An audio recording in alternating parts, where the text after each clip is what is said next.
தருமபுரி மாவட்டத்தில் வந்து ஒரு வேலைவாய்ப்பு அறிவிச்சிருக்காங்க. என்ன வேலைனா வந்து சமூக நலத்துறையில் வந்து ஒரு வேலைவாய்ப்பு இருக்குது. மருத்துவக் கல்லூரி மற்றும் மருத்துவமனையில் இணைந்து இயங்கும் ஒருங்கிணைந்த சேவை மையம், அதாவது ஒன் ஸ்டாப் சென்டரில் வந்து மல்டி பர்பஸ் ஒர்க்கருக்கான வேலை. இது வந்து 24x7 பணியிடத்திற்கான வேலை தான் வந்து இது.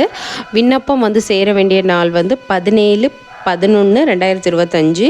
விண்ணப்பம் வந்து எந்த அட்ரஸ்க்கு நீங்கள் அனுப்பணும்னா, மாவட்ட சமூக நல அலுவலகம், பழைய மாவட்ட ஆட்சியர் கூடுதல் கட்டிடம், பின்புறம், பழைய மாவட்ட ஆட்சியரகம், தருமபுரி 636705ங்கிற பின்கோடோட இந்த அட்ரஸ்க்கு வந்து நீங்கள் அனுப்பணும். பல்நோக்கு உதவியாளர் மல்டி பர்பஸ் ஒர்க்கர், ஒரு காலி பணியிடம் தான் இருக்குது. அதுக்கு என்னென்ன தகுதிகள்லாம் 8ஆம் வகுப்பு தேர்ச்சி பட்டிருக்கணும், இல்லைன்னா 10th பாஸ் ஆகிருக்கலாம்.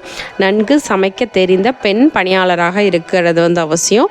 உள்ளூர்லேயே வசிக்கிறவங்க தான் வந்து விண்ணப்பதாரராக இருக்கணும். மையத்திலே தங்கி விருப்பம் உள்ளவர்கள் வந்து கண்டிப்பாக வந்து இதுக்கு அப்ளை பண்ணலான்னு சொல்லி கொடுத்துருக்கு. 38 வயசுக்கு மிகாமல் இருக்க வேண்டும்.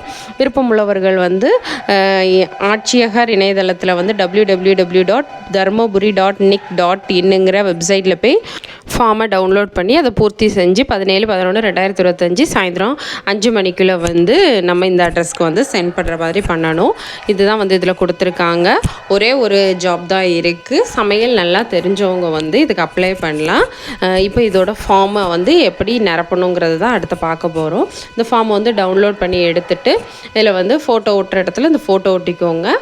நேம் ஆஃப் த அப்ளிகண்ட்டு உங்கள் நேம் எழுதிக்கோங்க. ஃபாதர் இல்லைனா ஹஸ்பண்ட் நேம் எழுதிக்கோங்க. டேட் ஆஃப் பர்த் வந்து உங்களோட டேட் ஆஃப் பர்த்தை கரெக்டாக எழுதிக்கோங்க. அடுத்ததாக வந்து ஏஜ் வந்து 30/9/2025 படி உங்களுக்கு இப்போ எந்த வயசோ அதை வந்து கால்குலேட் பண்ணி கரெக்டாக எழுதிடுங்க. ஜெண்டர் மேல் ஃபீமேல் அதர்ஸ் அதை எழுதிக்கோங்க. மெட்டீரியல் ஸ்டேட்டஸ் வந்து சிங்கிள் ஆர் மேரிடு அப்படி எழுதிக்கோங்க. நேஷ்னாலிட்டி எழுதிக்கோங்க. ரிலீஜியன் அண்ட் எல்லாம் கம்யூனிட்டி வந்து எழுதிக்கோங்க. அட்ரஸ் ஃபார் கம்யூனிகேஷன் உங்களோட அட்ரஸை கரெக்டாக எழுதிக்கோங்க. மொபைல் நம்பர் எழுதிக்கோங்க. மெயில் ஐடியும் வந்து கரெக்டாக கொடுத்துருங்க. அப்புறமா எஜுகேஷன் குவாலிஃபிகேஷன் என்னவோ அதை எழுதிக்கோங்க. டாக்குமெண்ட்ஸ் இந்த ஃபார்ம் கூட நம்ம எதெல்லாம் வைக்கணும்னா 8th இல்லைனா SSLC mark sheet, address proof, community certificate, photo ID proof, அதாவது ஆதார் அந்த மாதிரி ஏதாவது ஒரு ப்ரூஃப் வச்சுக்கணும். டிக்ளரேஷன் கொடுத்துருக்காங்க.